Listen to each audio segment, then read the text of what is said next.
सत श्री अकाल जी, नमस्कार।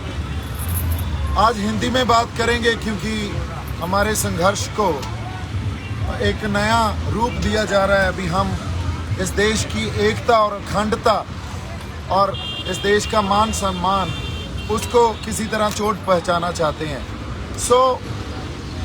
पहली बात ये आपके लिए बड़ी ज़रूरी है समझनी भी, जब कोई ऐसा संघर्ष शुरू होता है जहां लोगों के जेन्युइन इमोशंस, उनके जेन्युइन कंसर्न या उनके जेन्युइन राइट्स जो हैं उसका ध्यान नहीं रखा जाता, उसको इग्नोर किया जाता है, तो लोगों के मनों, उनके दिल के अंदर, उनके मनों के अंदर जो गुस्सा बड़े टाइम से एक उनके मन के अंदर जो गुस्सा रहता है वो किसी न किसी ऐसी सिचुएशन में, जब ऐसा संघर्ष चल रहा हो या ऐसे प्रोटेस्ट चल रहे हैं, उसमें फ्लेयर अप हो जाता है।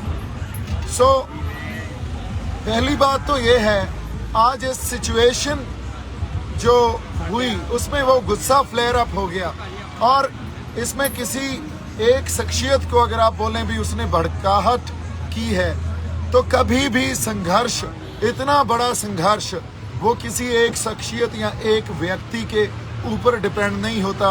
इस बात को समझना बड़ा ज़रूरी है। दिल्ली के चार तरफ से बॉर्डर, जो हमारे किसान जथेबंदियां या हमारे लोग हैं, उन्होंने चारों तरफ से वो बॉर्डर, एक ऑब्स्टैकल जो वहाँ बैरिकेड की हुई थी, बैरिकेडिंग, उसको तोड़ के आगे बढ़े, उसको तोड़कर आगे बढ़े और वो सब, जैसे हम सब रेड फोर्ट की, लाल किले की तरफ चले गए।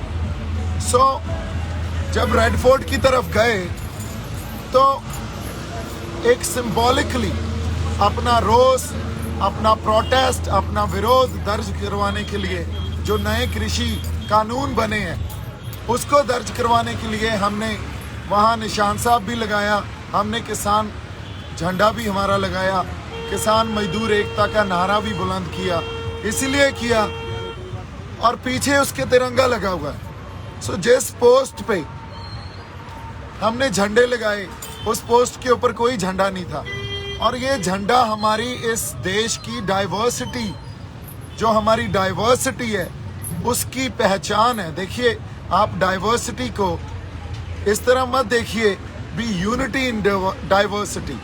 डाइवर्सिटी का एक्चुअल मीनिंग जो यूनिटी इन डाइवर्सिटी, या हमारे गुरु साहबान या श्री गुरु ग्रंथ साहब से हमने सीखा है, different but equal. Different but equal जो डाइवर्सिटी है उसको समझने की कोशिश कीजिए। इस देश की एकता और अखंडता के ऊपर किसी ने सवाल नहीं उठाए हैं, किसी ने वहां से फिरकू और भड़काने वाली बातें नहीं की हैं। लाखों लोगों ने, इतनी बड़ी मोबिलाइजेशन हुई, लाखों लोग इस बहाव में बहे। वो एक ऐसा बहाव है, अगर आप उस बहाव को नहीं समझेंगे और उसको सिर्फ आज की घटना को आइसोलेशन में देखने लगेंगे तो हम बहुत बड़ी गलती कर जाएंगे। ये एक पहले जो प्रोसेस चल रहा था उसकी कंटिन्यूशन है। इतने समय से हमें 6-6, 7-7 महीने हो गए ये प्रोटेस्ट करते हुए। उस प्रोटेस्ट में 6-7 महीनों की कंटिन्यूशन है जो ये चल रहा है, जो आज हुआ। इसको आइसोलेशन में मत देखिए। ये घटना किसी ने सोच के या किसी ने प्लान करके किसी ने नहीं की है। ये एक जो बहाव है, एक फ्लो है, उस फ्लो में लोग संघर्ष में उन्होंने अपना प्रोटेस्ट सिंबॉलिकली जाहिर किया, जहां पहले उन्होंने निशान साहब और फिर किसान मजदूर एकता का झंडा लगाया और उसके पीछे तिरंगा लगा हुआ है। इस देश की एकता और अखंडता के ऊपर कोई सवाल नहीं उठाया है। हम सिर्फ ये चाहते हैं भी हमें मान सम्मान से रखा जाए और वो मान सम्मान हर सबको मिले। जैसे यूनिटी इन डाइवर्सिटी को समझना है, यूनिटी इन डाइवर्सिटी को समझना भी हमें इस तरह पड़ेगा, different but equal and United. ये जो फलसफे हैं या हमारे सिद्धांत हैं, कई बार हम सिद्धांतक तौर पे एक दूसरे से कोई डिफरेंट जो हमारी बुद्धि होती है या डिफरेंट एक समझ रखते हैं, उसका मतलब ये नहीं हम एक दूसरे के खिलाफ हो गए। आज भी अगर किसानों ने या जो लोग गए थे दिल्ली, वो किसी को मारने थोड़ी गए थे, या किसी को हमने मारा हो, या कोई पब्लिक प्रॉपर्टी को हमने नुकसान पहुंचाया हो, या किसी दिल्ली वासी को हमने नुकसान पहुंचाया हो, या हमारे हाथ में कोई हथियार हो। हम तो अपने झंडे लेके गए और हमारे ट्रैक्टरों पे गए।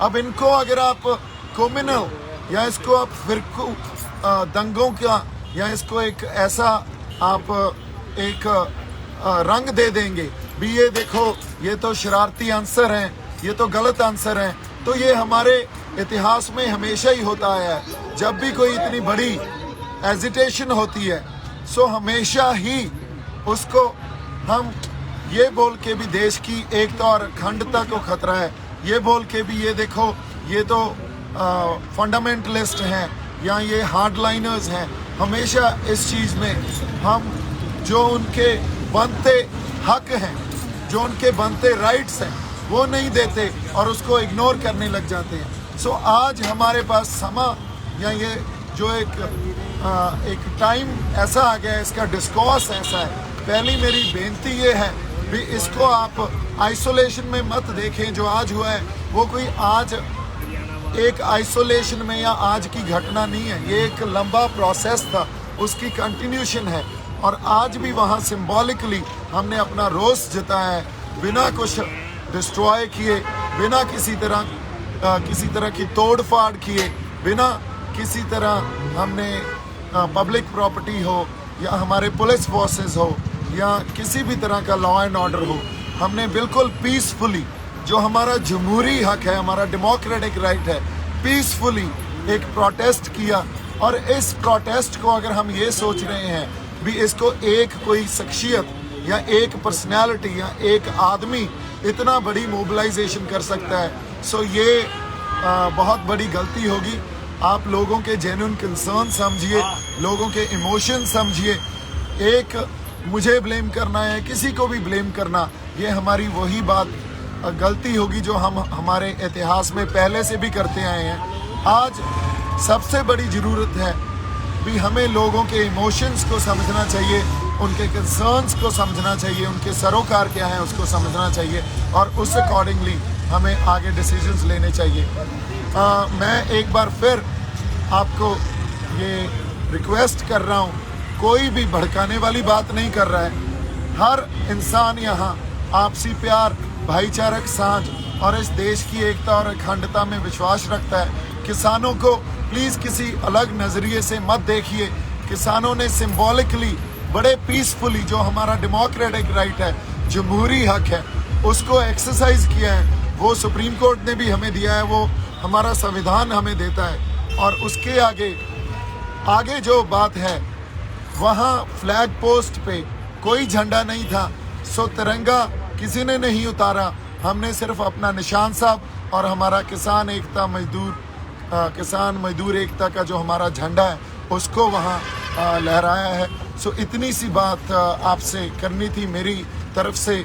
आप सबको एक बार फिर निम्र बेनती है कि हम किसी को भड़काने के लिए ये प्रोटेस्ट नहीं कर रहे हैं। आज भी पीसफुल हैं, आप दिल्ली में देखिए सब पीसफुल हैं। और आज हम ट्रैक्टरों पे और खाली हाथ बैठे हैं। हमारे पास ज़्यादा से ज़्यादा हमारे ये झंडे हैं और कुछ नहीं है। आप यहाँ हमारे जो लोग हैं उनको देखिए, भाई किसी के पास कोई हथियार है? कोई हथियार है? हम अपने झंडे और अपने ट्रैक्टरों पे बैठे हैं। हमारा हथियार हमारे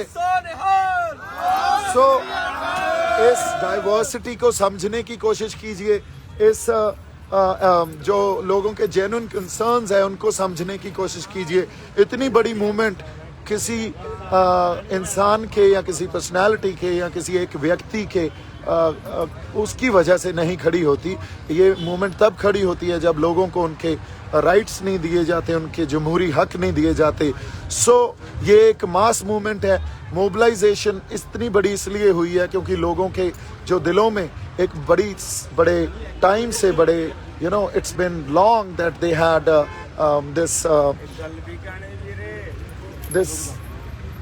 what do you call it? I would say maybe anger within them. Since so long they were preserving it, and it had to be flare up at some point. So when it actually came out, so then this these incidents and this moment actually shaped up.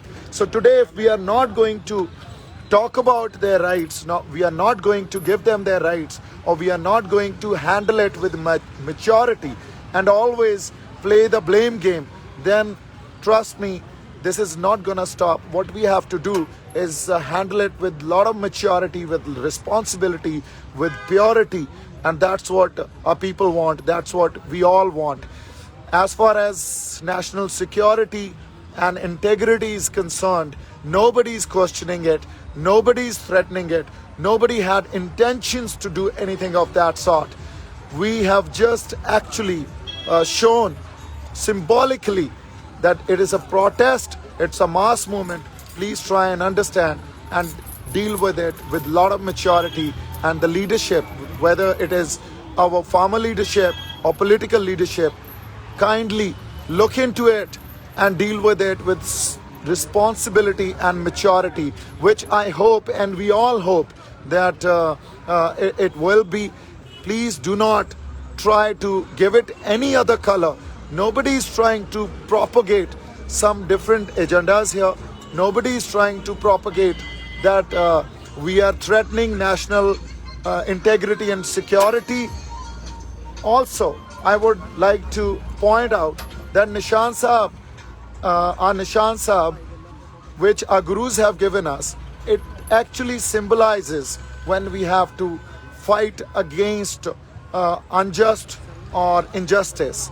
So that's what we've done. It was symbolically done. हमने किसी जगह कब्जा नहीं किया था, हमने कोई कब्जा नहीं किया, एक सिंबॉलिकली अपना रोष दर्ज करवाया है। मेरी तरफ से बहुत सारा प्यार और सत्कार। वाहिगुरु जी का खालसा, वाहिगुरु जी की फतेह।